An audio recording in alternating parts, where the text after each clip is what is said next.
RJD में बड़ी टूट, मृत्युंजय तिवारी ने दिया इस्तीफा, बीजेपी के संपर्क में सांसद अभय कुशवाहा।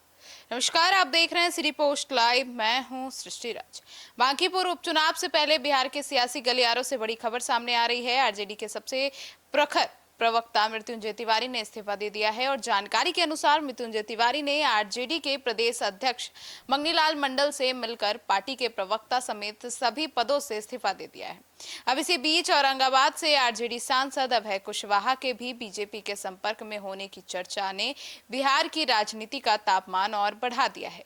आइए जानते हैं पूरे विस्तार से हमारे सहयोगी पत्रकार रवि सर से। सर, बांकीपुर उपचुनाव से पहले बिहार की राजनीति में बड़ा उलटफेर हो रहा है। बिल्कुल, देखिए, लगातार जनसुराज छोड़कर नेता बीजेपी में शामिल तो हो ही रहे हैं और अब आरजेडी में भी भगदड़ जैसी स्थिति हो गई है।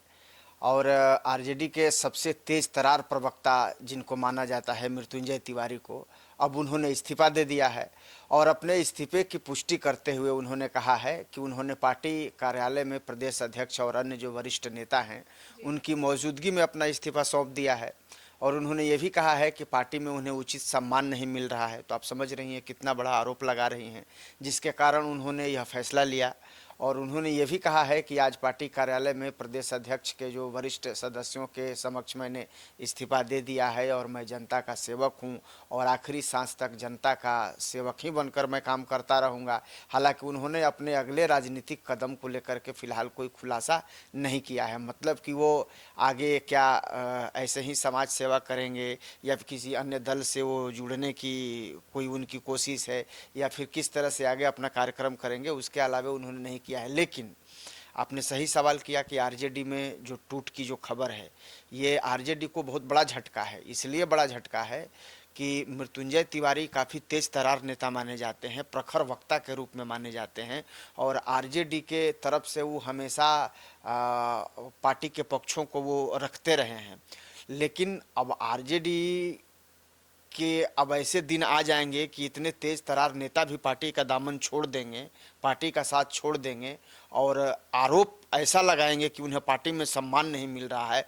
तो कहीं ना कहीं ये पार्टी के लिए चिंताजनक भी है और पार्टी के लिए नुकसानदायक भी है और पार्टी पर इस पर गंभीर मंथन करना चाहिए। क्योंकि आपने पिछले दिनों देखा होगा कि शिवचंद्र राम जब चुनाव के समय में जब उनको एमएलसी बनाया जाना था तो उनका टिकट कट गया था, तो वो किस तरह से उन्होंने आरोप लगाया था और रोए भी थे वो मीडिया के सामने।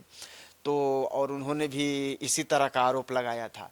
तो खैर वो तो बाद में सब कुछ, अभी भी ये सम्मान की बातों को लेकर ही नाराज। हाँ बिल्कुल, तो उस समय तो वो मैनेज हो गए थे, लेकिन इस बार मृत्युंजय तिवारी ने बड़ा झटका दे दिया है।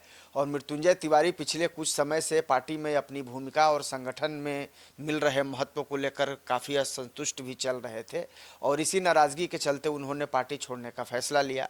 और उनके इस्तीफे को राजद के लिए एक बड़ा झटका माना जा रहा है, क्योंकि वे लंबे समय तक पार्टी के प्रमुख चेहरा भी रहे हैं और मीडिया के सामने, जैसे मैंने आपको बताया, कि राजद पार्टी का वो पक्ष भी मजबूती से रखते रहे हैं। लेकिन कभी आरजेडी में उन्हें सम्मान नहीं मिला। वो हमेशा दफ्तर के बाहर खड़ा होकर पार्टी का पक्ष मीडिया के सामने रख रहे थे। पार्टी दफ्तर में बैठने के लिए उन्हें कुर्सी तक नसीब नहीं हुई थी या नहीं दी गई थी उनके लिए, आप समझिए।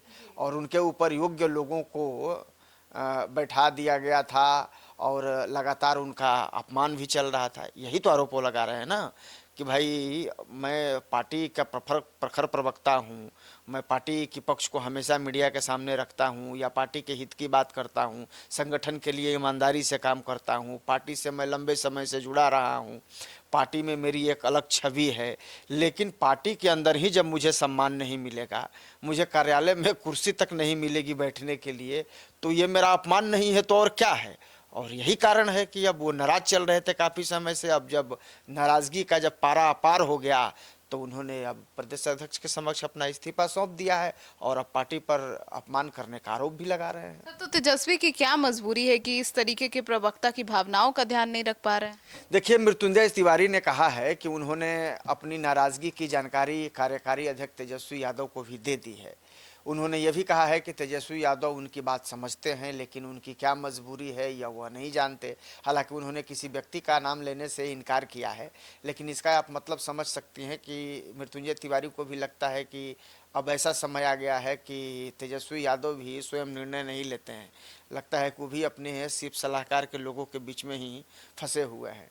तो मृत्युंजय तिवारी ने कहा कि जब उनसे पूछा गया कि क्या उनका इशारा किसी खास नेता की ओर है, तो उन्होंने कहा कि समय आने पर सारी बातें साफ हो जाएंगी। तो उनका मतलब तो यही है, यही वो कहना चाहते हैं कि भाई तेजस्वी यादव अब अपने से कोई फैसला नहीं ले रहे हैं। उनके आसपास भी कुछ लोग ऐसे हैं जो उन्हीं के सलाह से वो चल रहे हैं, अपना निर्णय वो नहीं ले पा रहे हैं। फिलहाल वह किसी का नाम नहीं लेना चाहते हैं, लेकिन उन्होंने ये ज़रूर कहा है कि पार्टी के बड़े नेता और पत्रकार भी जानते हैं कि उन्हें यह कदम क्यों उठाना पड़ा। उन्होंने बताया कि करीब 1 महीने पहले तेजस्वी यादव के बेटे के जन्मदिन पर उनकी मुलाकात के बाद उनकी तेजस्वी यादव से कोई बातचीत नहीं हुई। उन्होंने ये भी कहा कि अभी तक तेजस्वी यादव का कोई फ़ोन भी उनको नहीं आया है और भविष्य की राजनीति को लेकर के मृत्युंजय तिवारी ने कोई स्पष्ट जवाब तो नहीं दिया है, लेकिन उनको ये ज़रूर लग रहा है कि अब राजद में मेरा भविष्य खतरे में है, तभी तो उन्होंने इस्तीफा दिया।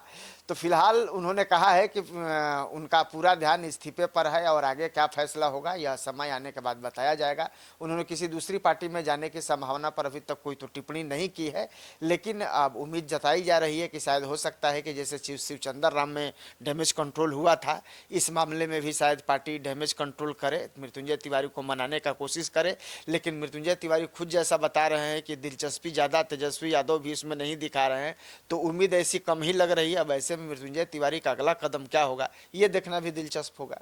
सर, अभय कुशवाहा को लेकर भी अटकलों का बाजार तेज है, वो लगातार सीएम से मिल रहे हैं। और बिल्कुल देखिए, औरंगाबाद सांसद अभय कुशवाहा को लेकर भी सियासी गलियारों में चर्चाएं तेज हैं। आपका सवाल बिल्कुल सही है और सूत्रों के अनुसार वह पार्टी नेतृत्व से नाराज भी बताए जा रहे हैं और भाजपा के संपर्क में भी हैं। अब सीएम से मिल रहे हैं तो भाई जाहिर सी बात है कि भाजपा के संपर्क में है। राजनीतिक हलकों में यह चर्चा है कि वह जल्द ही कोई बड़ा फैसला ले सकते हैं, यानी कि अभी ये आशंका जताई जा रही है कि कहीं वो भाजपा में तो नहीं जाएंगे। बार बार सीएम से मिलने का क्या मतलब है। हालांकि अभय कुशवाहा या भाजपा की ओर से अभी तक इस संबंध में कोई आधिकारिक पुष्टि नहीं की गई है और बाकी पूर्व उपचुनाव और आगामी राजनीतिक गतिविधियों के बीच राजद में लगातार सामने आ रही नाराजगी के लिए ये चिंता का विषय भी मानी जा रही है। एक तरफ आपने देखा होगा कि मृत्युंजय तिवारी, दूसरी तरफ देख रहे हैं कि अभय कुशवाहा, तो भाई बात गले से उतर नहीं रही है। कुछ ना कुछ तो आरजेडी के अंदर सब कुछ ठीक ठाक नहीं चल रहा है, परेशानी तो आरजेडी के लिए है। एक और प्रवक्ता मृत्युंजय तिवारी का इस्तीफा सामने आ गया है, वहीं अभय कुशवाहा को लेकर के देखिए किस तरह के अटकलों का बाजार गर्म है। बिहार में सियासत जो हलचल पैदा हो गई है इन तमाम तस्वीरें सामने आने के बाद, और इसी बीच तेजस्वी यादव विदेश दौरे पर हैं। तो जाहिर तौर पर इस तरह की जो समस्याएं हैं ये कहीं ना कहीं आरजेडी के अंदर कुछ ना कुछ चल रही हैं और अब जो है आरजेडी को इस बात पर विचार करना चाहिए, क्योंकि जो आरजेडी से नाराज होकर के जो नेता बाहर निकल रहे हैं, इस्तीफा देने का मतलब है कि अपने आप को पार्टी से अलग कर लिया। और डायरेक्ट अगर कोई बीजेपी के संपर्क में नेता है तो इसका मतलब है कि अंदर खाने कुछ खिचड़ी पक रही है। तो ये आरजेडी के सेहत के लिए सही नहीं है। ये कहीं ना कहीं एक आरजेडी के लिए मुश्किलें पैदा करने वाला है आने वाले समय में, और कहीं ना कहीं आरजेडी को इस पर विचार करना चाहिए। कहीं ऐसा नहीं हो कि उनके जो दिग्गज हैं किसी और खेमे में निकल जाएं, फिर आरजेडी को बाद में पछताना पड़े। तो ये समस्याएं हैं। मृत्युंजय तिवारी और अभय कुशवाहा का मैटर जो है फिलहाल सुर्खियों में बना हुआ है और इसको लेकर के राजनीति भी गर्म है, तेज चर्चाएं हो रही हैं। और अब कहा भी जा रहा है कि भाई जब ऐसे ऐसे प्रखर नेताओं की जब पार्टी में इज्जत नहीं मिलेगी, जब उनको सम्मान नहीं मिलेगा, तो भाई वो अपना सम्मान बचाने के लिए उन्हें कोई ना कोई तो देखना ही होगा, कोई ना कोई तो उपाय निकालना ही होगा। लेकिन अगला उपाय क्या है, अगला प्लान क्या है इन लोगों का, अभी इस बारे में कोई आधिकारिक पुष्टि नहीं है, कोई आधिकारिक जानकारी अभी स्पष्ट नहीं है। लेकिन इतना जरूर है कि आरजेडी में सब कुछ ठीक ठाक नहीं चल रहा है। तो सुना आपने, तो अब इस पूरे मुद्दे पर आपकी क्या राय है कमेंट सेक्शन में जरूर बताइएगा। धन्यवाद।